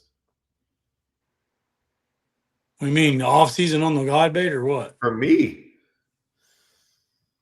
When is your off season? You I don't don't have a know. I think my off season now is July and August would be my. after yesterday's video. I thought you were about to retire. I mean, I might. You never know. No, I mean, because like November and December, I fish a lot in November and December, and then that's in January when I can. I mean, usually we have like our tournament season starts in January, so like this year it doesn't. This year they finally took January off the schedule as much, and I'm thankful for it because like not even the fishing, it's just the weather. January is the worst month out there down here. It's horrible. We can still catch fish. If I had to go out there without live scope, January sucks though. January's not fun. Not And like January this. would be horrible this year. Like we don't have any grass, so you know. Yeah, See, some man. of our biggest tournaments are in January at home. Really? Oh yeah, winter trail. We'll have all kinds of boats. Well, no, there'll be 300 boats out there. I just hate it. It's not fun. Like it's more fun now with scope, but dude, Rayburn is not fun to be out there. And when it's if we're lucky 35 degrees and it's blowing 20 because it blows 20. No, that wouldn't be fun. See, Huh? Norman's a hot hole lake. I mean, we have a power plant lake. We have 2 power Oh, plants. that don't count. I know. I mean, Well, I don't. I That mean, I'm doesn't. fishing like 43-degree water, but Yeah, it's still when cold you can get outside. out of the wind, it's not like that open air like what you're talking about. Yeah, it still sucks. Yeah. Hot hands. I can't do that. Like Mhm. I don't wear gloves. I can't. And I said hot hands, just put them on and then They don't help. I just get out there and just suffer through it and be miserable. Because you have usually your if you do it enough, if you go out, it's just like the summertime. Like right now, like I was out for like 10 days, right? Fishing. And I was somewhere and there's some people around all complaining about how hot it was outside. And I was like, oh, it's nice. And I looked down, it was like 90 degrees, right? So if you're just sitting around outside at 90 degrees, it's not great. And I was sitting there going, oh, well, it's way better than what I thought. You know, you get used to it. That wintertime's the same thing. That first winter, the first day of when it gets hot and sunny, and you like get a sunburn, you know, like in May yeah. or something, like it'll do something to you, right? Same thing with the cold. But after a couple weeks of cold, of being out there in it in the man, you just kind of get used to it. But I don't like cold. I'd rather be 100 degrees every day than be cold. I don't like when I have to dip my rod in the water to get rid of the ice. Yeah, that As long sucks. as it doesn't freeze my guides, I'm good. I don't like putting all those like I was about to say this, they'll clip that. I don't like putting all those clothes on. I don't like putting dude, there's nothing better than like shorts and a t-shirt and then just hopping out of bed and going fishing like that. Like I hate having to like pack everything and like get everything on and oh man. And where'd you out wearing all them clothes? Oh yeah, dude, it hurts your neck, like shoulder. It's just not fun. It's just not as fun. And we catch them just as good in the summertime, so I don't care. What do I care? See, it's not like that where I live. What do you mean? I mean, you can catch them, but we don't catch I mean, you go out there and you can catch 70 fish. You get the little Hopkins spoon or something in Norman, but you catch like 12, 13 pounds is a good day, 14. But Well, in the dude, winter, you can catch 20-pound bags. But we don't have the big fish you guys have in Texas. We have, a 6-pounder is a trophy in our lake. well, so like even I just want to make sure I get it right. Even They had the Rayburn, and I know it's not summertime, but still, they just had the Rayburn event. Day one, so it took 52 to win, 25 and 26. Third was 25 and 23. Third was 21, 24. Fourth, 21, 24. Fifth, 22, 22. Sixth, 24 and 20. So, I mean, that's a whole bunch of bags over 20 and quite a few bags at 25. And it was 90 degrees outside. I'm sure it was dead sunny and calm. Yeah, if you have 15 or 16 pounds on Norman and this time of year, you're about 99% you're going to win. If you have live scope on Rayburn or Toledo, if it's a tournament where, because there was a couple, I think, I don't know which ones, and we're talking like these small tournaments that have 15 to 18 guys in them, because no, they don't have big tournaments anymore on Rayburn in the summertime. But even those tournaments, if it was a 3 fish, it was taking well over 15 pounds, like 50, like sometimes 20 to a 3 fish deal, like all summer long. So if they had a 5 fish deal, it would take 25 to 30 every single time. And that's with like 20 to 25 guys. If they actually had like 100 guys fish it, I think it'd probably take, right now with live scope, it'd probably take 30 every time. So it doesn't change much around here. Some of our lakes, like, man, we got some lakes around here that they're pretty phenomenal in July. Like, I was crushing on, I hadn't put any of those videos out. I ain't gonna lie. What's your favorite tournament lake in Texas? Like, just to fish a tournament. It used to be Amstead until Amstead got bad.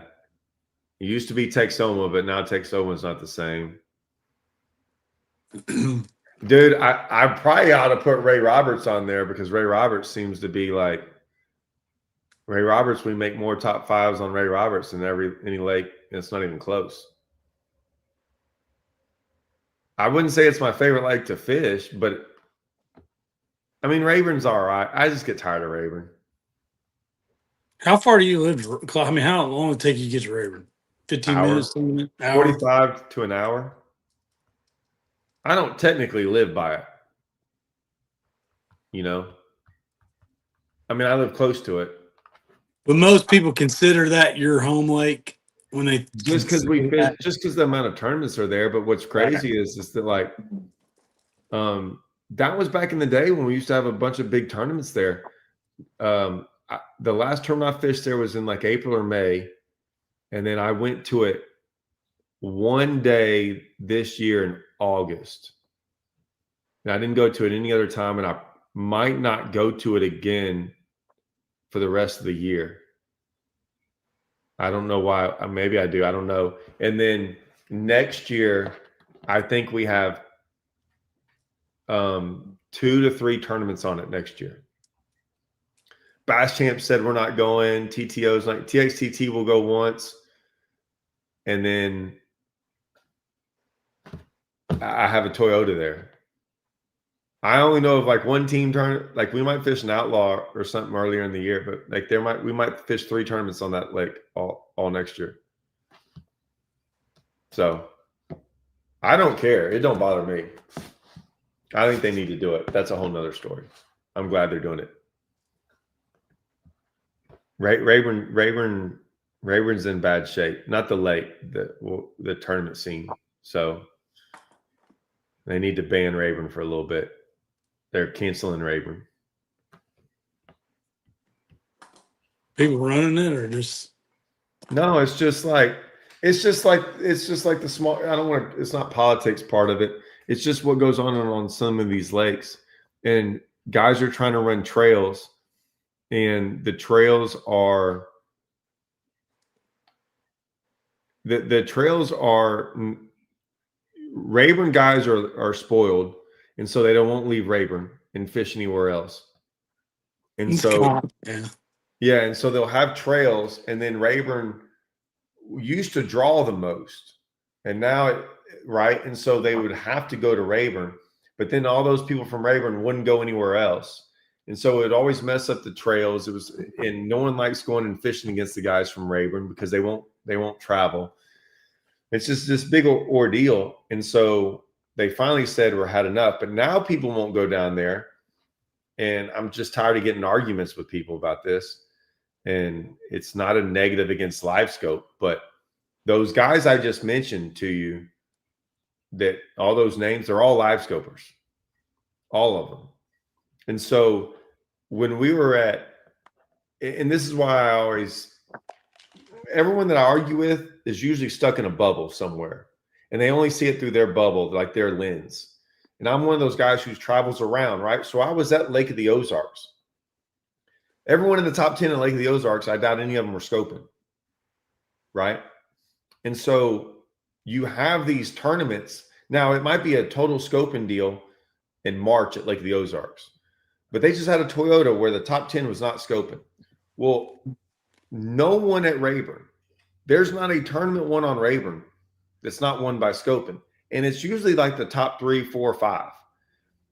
And guys aren't wanting to fish. And it doesn't bother me because I'll scope. It don't, like, that's not me. But you can't tell a guy, all those 25-pound bags, they're all scoping bags. And then you see all the guys that don't scope, and they all had like a 17-pound bag was awesome. Well, you are so far away from 25 when you weigh in 17 that those guys aren't going to show up anymore. And it's been like this for 3 years. And so now, not only is it guys are tired of fishing against the Rayburn guys, they're tired of fishing against the guys that only scope, that crush them on Rayburn.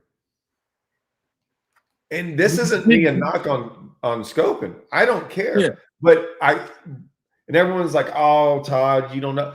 Dude, I talk to all these guys, and they're just not showing up for events anymore. And I'm like, I get it. Now, it won't bother me. I'll go out there like, hey, I'll go scope, whatever. You think they'll ever get tired of scope? Like, not the people, the fish. You think they'll ever get tired of biting it out? Not on that lake. Too big.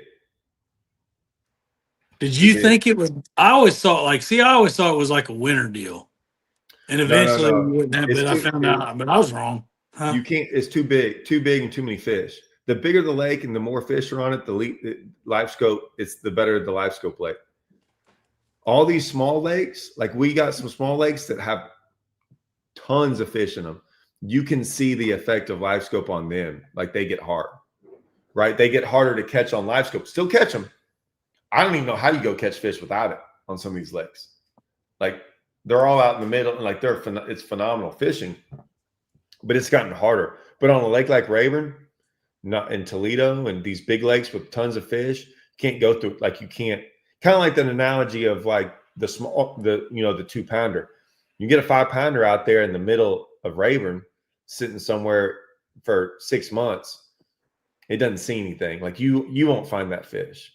Right. And eventually it gets somewhere where it can be found and it'll bite. But on these smaller lakes that like a 2,000-acre lake, I mean, you put 10 people on there every day scoping. I mean, it doesn't take but a couple months, and every fish has dang near been thrown at. Now you can still catch them. That's where the guys who are really good at scoping are better at catching fish. That's why people are like, well, I'm going to do this video too, because I'm tired of people saying that there's like a technique to it. Well, there is a technique to it, and people are better at it, no doubt. There's some guys that are way, way better, but it's still the only technique. But either way, back to the Rayburn deal, there's so much going on there. So the best tournament lake in the country, which was Rayburn for all those years and had the biggest draw, is now the worst draw. And I think it has a little bit to do with a little bit of that. So when they said, hey, we're not going there, I'm like, good. Like, cut them off for a little bit. Cut the people off a little bit. And I don't care about the lake. The lake will be fine. But yeah, I don't blame anyone that doesn't want to go. And scope is irrelevant. Scope is only, when I say it's irrelevant, if you put 10 of the best fishermen on a lake, just Lake X, right? And every tournament you pulled up to, those 10 fishermen won every single event. And you have a tournament there, and you're like, well, 15 people showed up, and they're like, well, all those guys are scared, and you're like, and in the tournament scene, you could be like, maybe they are, maybe they aren't. It doesn't matter, but no one wants to show up and get beat. And I know that's a weird, but like that's been a tournament thing ever since I was born. You have to at least feel like you have a chance, and guys don't feel like they have a chance right now. And to be honest with you, they don't. If they're not scoping out there like some of those guys, they have zero chance. Back in the day, you always felt like you had a chance on Rayburn and this is true with any lake. If the bigger the weights get on lakes, the worse it is for tournament fishing. Unless you're like on Falcon and Amstead, where like everyone has 30-pound bags, because then it just becomes fun. But the best tournaments are the ones that are close. Great. So if like 20 pounds wins in 50th place was like 16 pounds, dude, those are the ones people all want to show up for, because you're like, dude, I was one fish away from winning. And the more times you have more people thinking that they're one fish away from winning, a lot of people show up for that. But if you're looking out there and you caught 17 pounds and you didn't even have a chance, and then there's like 10 guys with 25, right? And they're all doing something, and you're like, I could have caught an 8-pounder and I still wouldn't have won. Right? So that's where, when you see a discrepancy, and there's a giant discrepancy on Rayburn in the BFL, you saw these weights of a couple of these guys that are scoping. And then it was like, so it used to be, I give you an example. It used to be like 21 pounds. I won a super team tournament there one time, and I had 21. I was leading with 21, and I think I came back with like 20. And I blew it out. Phil Marks came in second, but I won by like 3 or 4 pounds. That was blowing it out, 3 or 4 pounds over 2 days. But I had like 21 and 20. And 15 pounds a day was like phenomenal. Now they were still 10 pounds back, but that was 15 pounds a day would still put you in the top like 7 or 6. That's not great, but that was blowing it out. When you have all these weights now, where and in that 20 pounds, then you'd have a bunch of 15, 15, 14, 14, 13, 13s, right? Well, now you have 25, 25, 24, 24, 20, whatever. And then you're like 22, 21, 20, 19, 18, 17, 16, 15, 14, 13, 13, 12. So like back in the day, the 15 to 18, there'd be a lot of people in those. Now there's no one in that group. It's all like some guys that were scoping, and then everyone down here. And the discrepancy between those two is so big that all these guys, they didn't have a chance. And once you feel that way, you're not going to show up. And I don't blame anyone for not showing up. Like, I don't blame these guys. Do you get tired? I mean, I don't have anything against scoping, but sometimes it's like, I don't know. I guess I'm old. It bores me doing it all the time, over and over. But if that's what you have to do to win, I get it. But do you ever just get tired of just doing it? Mm-mm. You like it that much? It's and I'm not, like, you can hear what I see. A lot of people will just hear what I just said and think I'm anti-scoper. I'm just talking about I know you're not. I know you're not.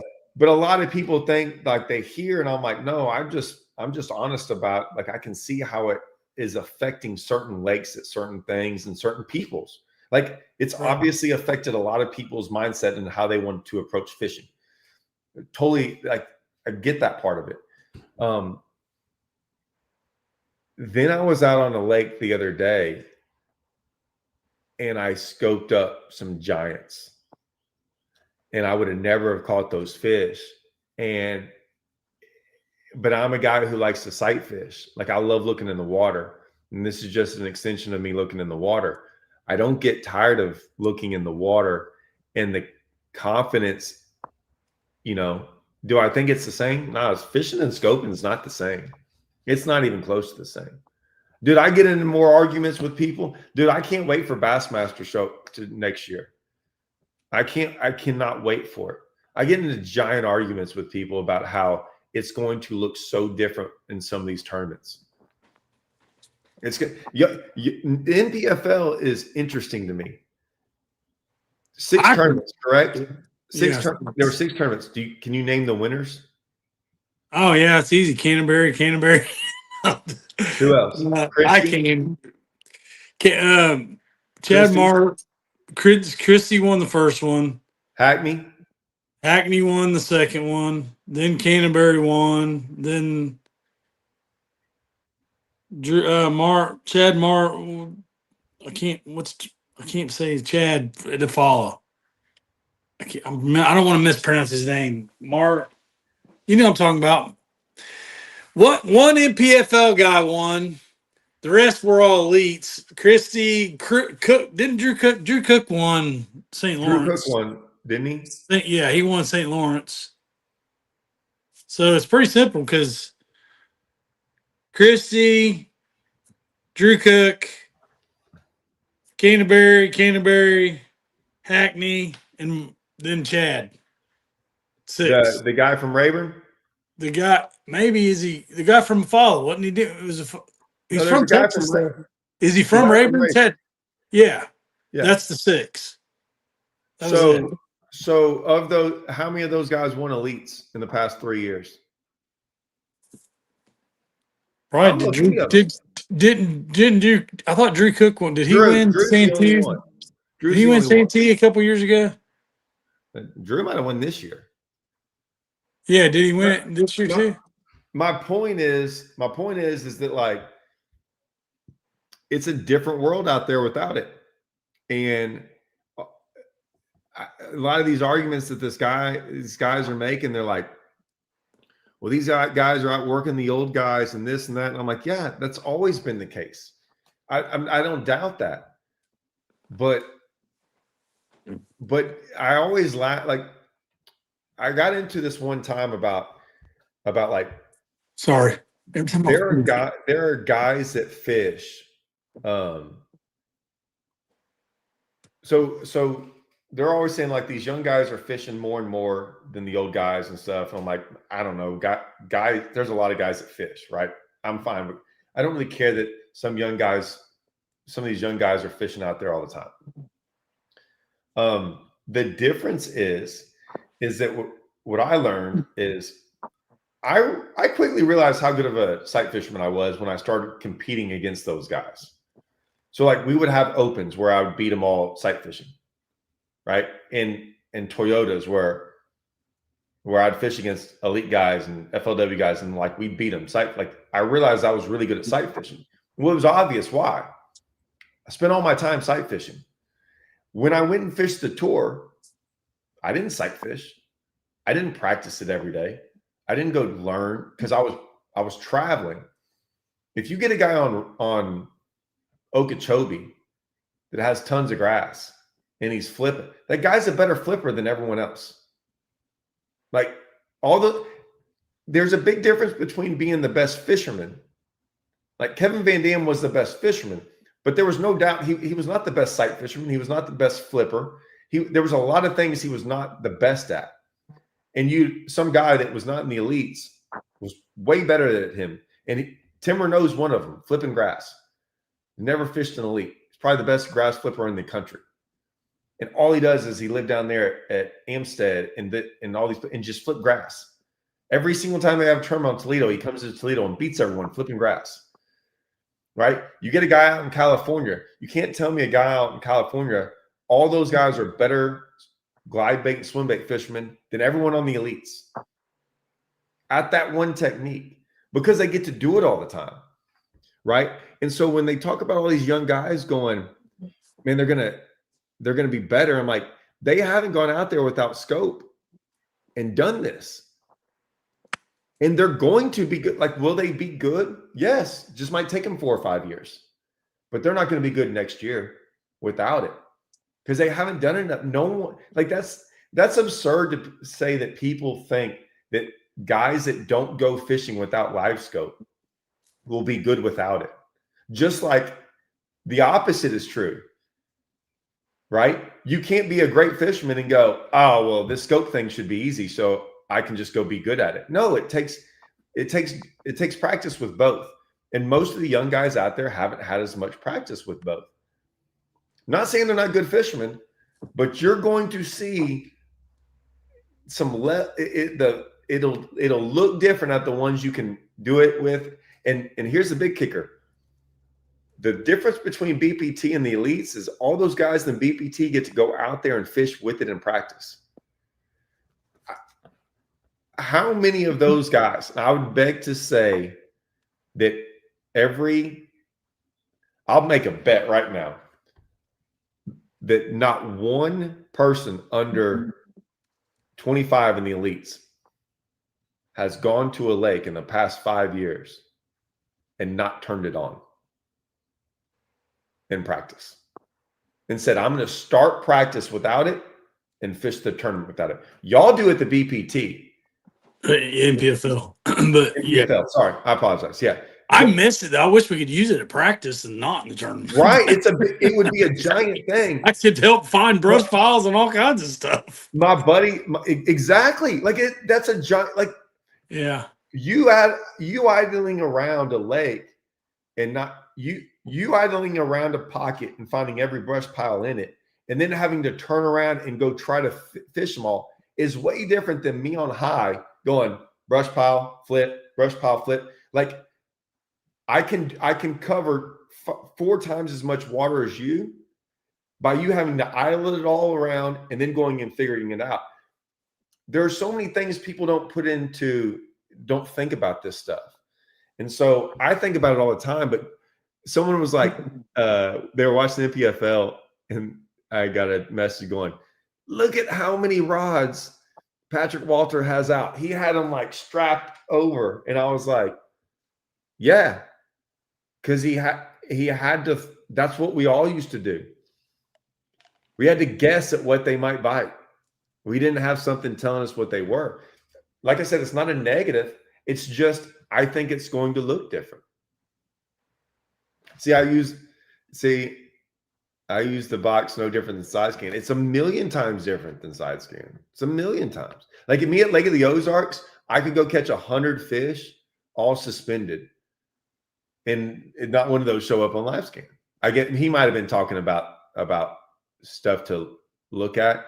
But the difference is even if I side scan the brush pile, 99 times out of 100, I'm probably not going to hit it on. If I waypointed it and waypointed like 5 of them in a pocket and turned around to go fish them all, dude, how many casts am I going to waste? Like not finding it, right? Like looking for it. And then once I find it, and then I can only throw I can just really throw a couple baits in it. None of them are suspending baits. They all have to be baits on the bottom where I can feel the brush pile to make sure I'm in it. It takes away all kinds of stuff. It's going to change everything next year. And I'm going to be sitting here ready for it. Are you fishing the NPFL next year? I have no clue. I'm waiting for the schedule. Oh, really? We'll see it. I don't know what I'm going to do. I probably shouldn't. Not real good at it. I've said, getting better though. Trying to get better. I'm telling you, I don't struggle with the event as much as I struggle with practice. Really? Learning how to practice. The hardest part, because I won a lot of bass tournaments at home, but I was the guy, you've talked about them, fish Norman on Monday, fish Norman on Tuesday. I just fished one lake all the time. So I know. So when I travel, I try to relate everything back to home, and not every lake is like home. No lakes are like home. None of them. So you're trying to do, well, what do I do in September at Norman? And I'm here. Or like, went to St. Lawrence and they were on the bed in July. Well, I'm not bed fishing Norman in July. But just learning how to practice is what's been the hardest for me, honestly. That's the part. Trying to get on something. I don't know. And I will say that, so you asked me about scope, practicing these other lakes all those years were that took practice, right? I got better the more I did it, the more I traveled around. I was never worried about catching fish. I was worried about always being in the right area. That's why this whole info rule thing, I'm so strongly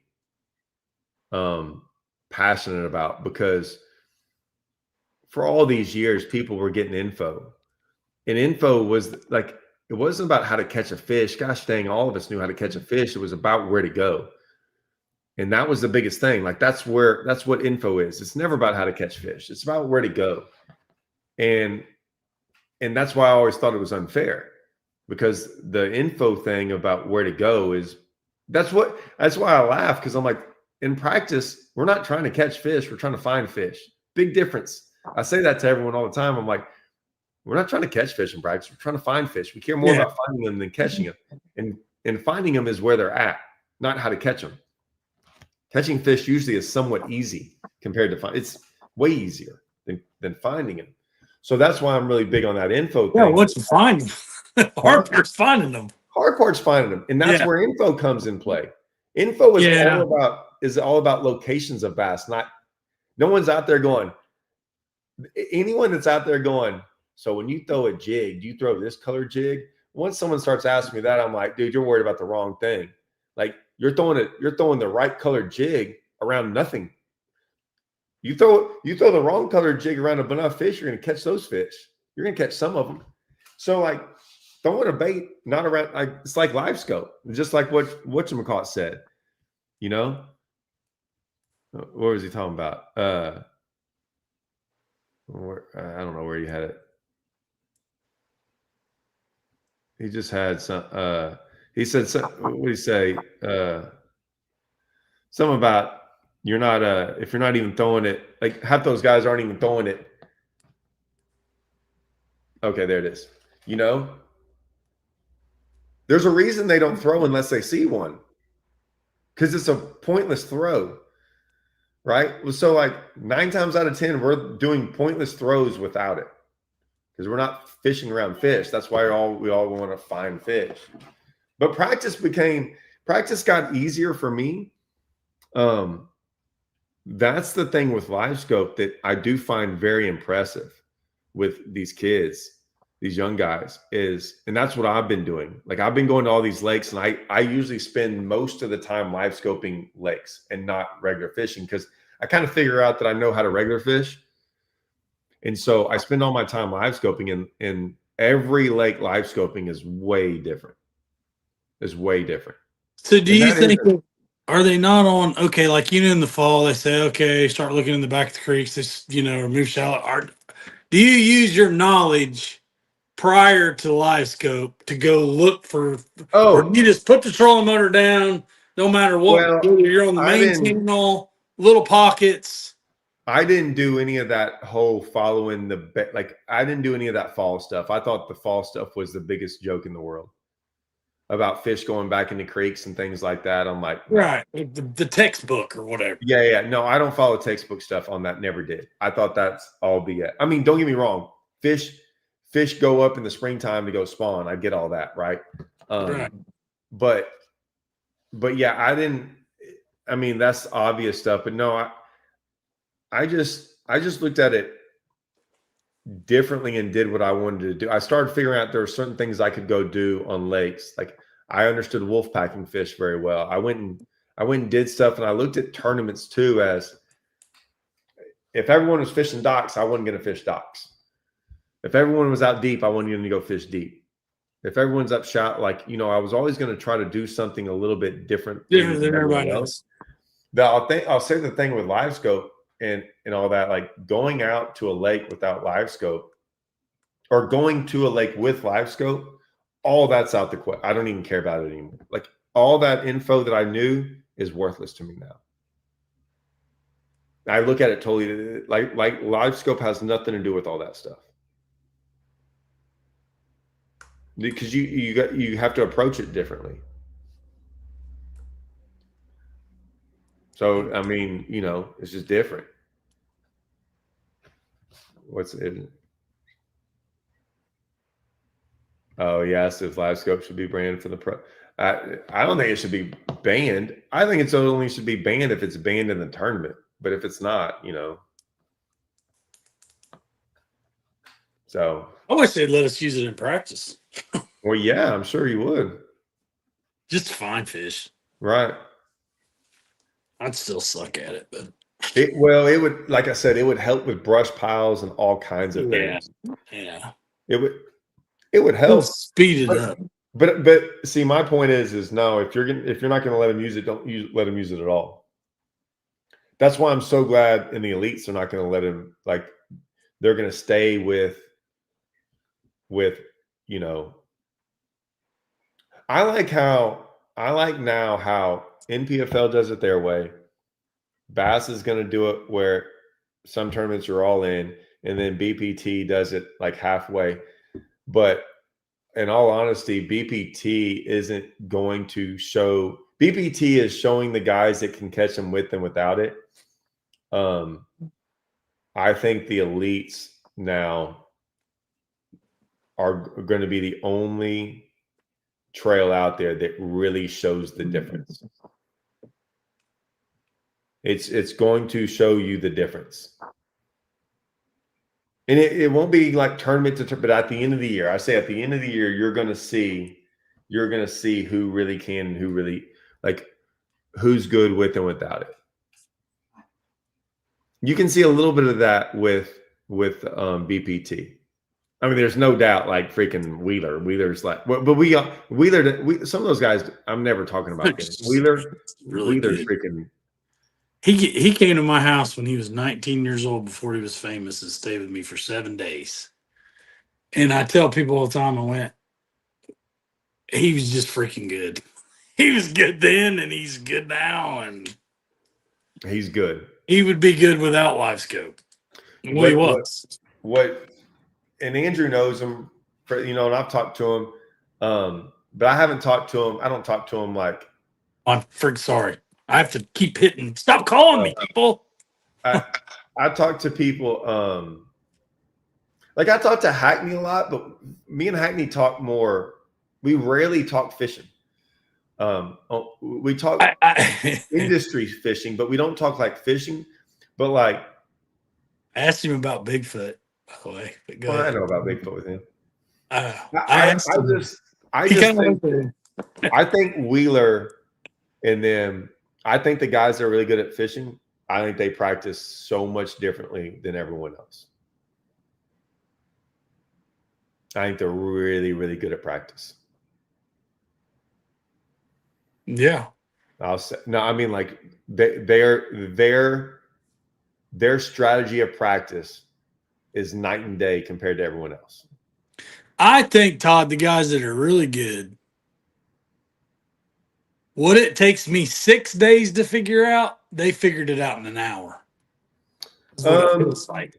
What it feels like sometimes. I'm before live scope and all that, but it just feels like they process the information quicker. They process the information, but I think they look at it differently too, though. I think they look at things differently. And then this is what I try to tell. I got to go. I got that meeting to go to. I'll say this. What I think they do is they trust their fishing more than they trust their practice. And I tell people that all the time, that like so many guys go and fish the way they practiced. And I think those guys are really good at going. They trust that I told my buddy this all the time, that he would go to a brand new lake. Like when I went to the Lake of the Ozarks, I'm making the series now. The amount of fish I caught on day one, the day I arrived there, I'm doing it all right now because I'm editing it all, and it's insane. Day one, just day one of me just putting it 50. And I had no knowledge. I mean, I knew the lake, but I go there once every year or two, right? Those guys, but that's me knowing, like, falling back on my fishing, not about practice or either, just me fishing. Those guys, I think, look around and trust their fishing so well because they've been practicing fishing for 20, 30 years. I tell everyone, right? So a guy goes to a lake and he's like, oh, this is my first day of practice. I'm like, dude, you've been practicing for 20 years. This is just your first time on the water on this lake. Right. And so a lot of those guys show up to those lakes and crush them on day one. And I'm like, yeah, that's because you just used all your knowledge of all your years of fishing and then applied it to your first day on a lake and you crushed on them. Then all of a sudden, after 3 or 4 days, sometimes you get all in, and then you're trying to do everything you did 3 or 4 days ago when things have changed. But if you'd have just shown up that like 4 days later, and not had that and the conditions might have changed, you would have looked at it and go, well, I caught 30 fish on boat docks in practice. But if it was your first day there and you fished like boat docks for an hour, you would never hit another boat dock ever again for the rest of the day. You're only hitting boat docks because in practice you caught so many off of them 3 days prior.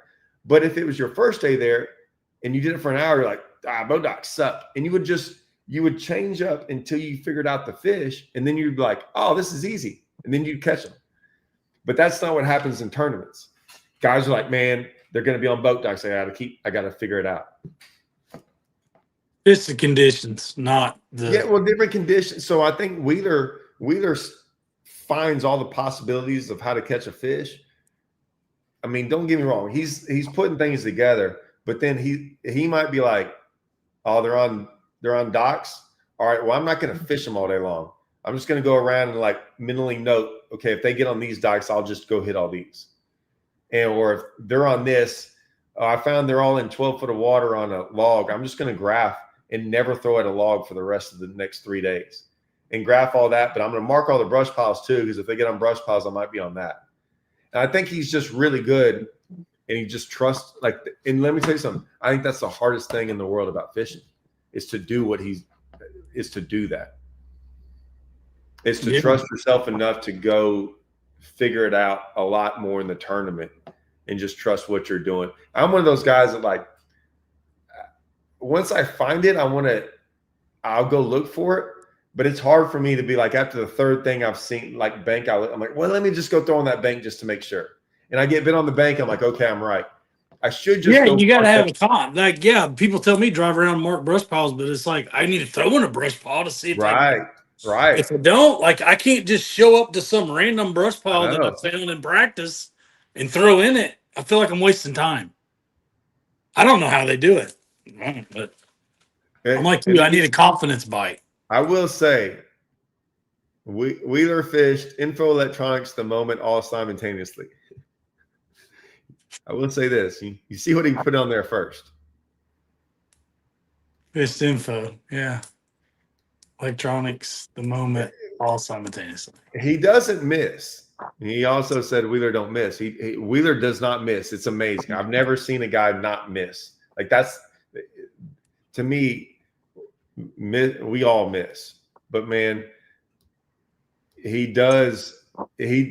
those guys get an incredible amount of info. And I will say this, I'm not even saying illegal info, but Wheeler can go to every lake. Scott Martin was like that. Kevin's like that. If Wheeler called me up, I'm probably different. I'd be like, nah, you're on your own. They probably don't call me. But like if Hackney was like, hey man, I just want to go out on Rayburn for a day with you and fish. He could, he doesn't. We just want to go. Me and Hackney just are always trying to get together to go fishing, just goof around. But man, he got to hang around a lot of good fishermen. Like those guys, those elite guys, when I say elite, like best fishermen, they all hang around elite fishermen. And then they share information between the two of like, you're getting elite stuff from an elite fisherman. I mean, you're getting really good info when you get something. So like, does that make sense? You're getting good info from guys. You going to help me if we go to Rayburn? If I can, it's 7.5 foot low and no grass. So I'm joking with you. When are you going to go there? As long as you don't go there in January and February, because if so, throw one bait all day long, and it's. I already know where to go. Wally told us at the meeting. Don't you remember? No. I'm not even gonna say. I already know where to go. I'll just be there all day. Yeah. Huh? Yeah. Is that not the place? Yeah. All right, Yeah. I gotta hop on this Go to meeting. your meeting. I Thanks for gotta do having me work. on. Yeah, everybody bought my bait. Yeah, like I said, go to the it should be in It works with live scope too. Yeah. It does, really. I know. Have fun at your meeting. You All go to right. see Shane, tell Shane I if you see him.